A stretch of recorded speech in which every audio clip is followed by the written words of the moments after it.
আসসালামু আলাইকুম। Arafat Anas cook and ব্লগে সবাইকে স্বাগতম। আজকে আমি রান্না করব গরুর ভুঁড়ি বা বট।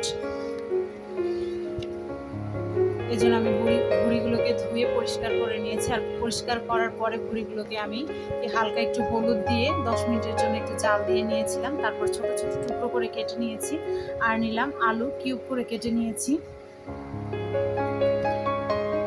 চুলায় আমি একটি পাতিলা বসিয়ে দিলাম, দিয়ে দিলাম তেল। ভুঁড়িটা রান্না করার সময় তেলের পরিমাণটা একটু কমই দিতে হবে, কারণ ভুঁড়িটা রান্নার পরে কিন্তু ভুঁড়ি থেকে অনেক তেল বের হয়। আর পেঁয়াজের পরিমাণটা দিয়ে দিচ্ছি অনেক বেশি পরিমাণে, কারণ ভুঁড়িটা একটু মাখা মাখা, যদি আঠালো হয় খেতে বেশ ভালোই লাগে আসলে। এই জন্য পেঁয়াজের পরিমাণটা ভুঁড়িতে বেশি দিলেই ভালো লাগে। এখন আমি এ পর্যায়ে দিয়ে দিচ্ছি সব গরম মশলাগুলো।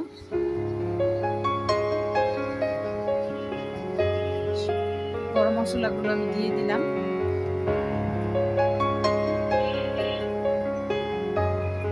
এখন আমি দিয়ে দিচ্ছি মরিচের গুঁড়া,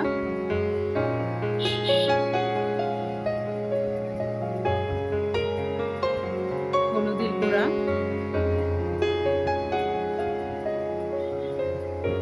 ধনিয়ার গুঁড়া,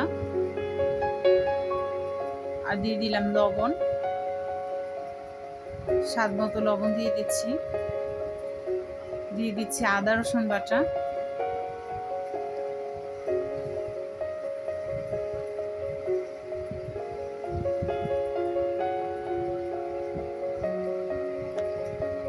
সব মশলাগুলোকে অল্প একটু পানি দিয়ে আমি ভালোভাবে কষিয়ে নিলাম।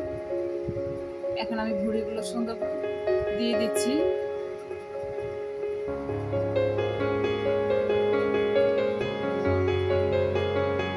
ভুঁড়িগুলো দেওয়ার পরে একটু সুন্দরভাবে নেড়ে ছেড়ে দেব। এ পর্যায়ে কোনো পানি দেওয়ার প্রয়োজন নেই। নেড়ে ছেড়ে যখন আমরা ঢেকে দেব, তখন কিন্তু ভুঁড়িগুলো থেকে বেশ ভালোই পানি বের হবে। এখন আমি ঢেকে দিচ্ছি।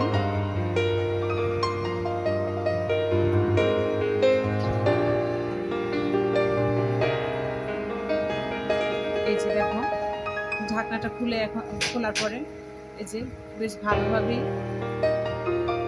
কষিয়ে নিলাম। ভালোভাবে কষানোর পরে আমি এর মধ্যে দিয়ে দিচ্ছি কেটে রাখা আলুগুলো দিয়ে আবার একটু নেড়ে ছেড়ে ঢেকে দিলাম।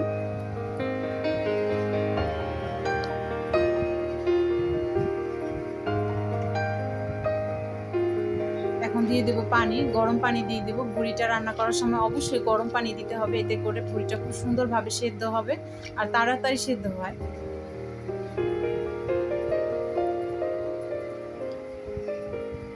এই যে ভুঁড়িটা আমার প্রায় রান্না হয়ে গেছে।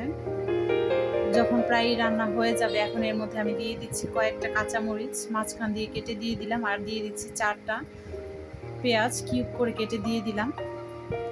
ভুঁড়ির মধ্যে একটু মরিচটা বেশি দিলাম, কারণ ভুঁড়িটা ঝাল ঝাল খেতেই বেশি ভালো লাগে।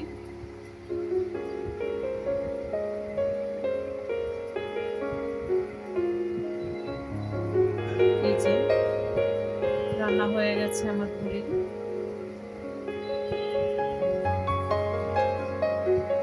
ঝোলটা একেবারে আমি শুকিয়ে ফেলছি না, একটু মাখা মাখা থাকবে।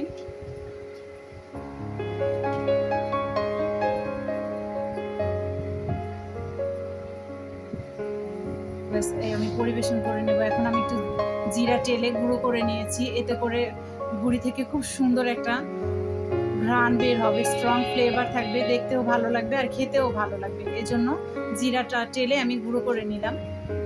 এই যে দিয়ে দিচ্ছি।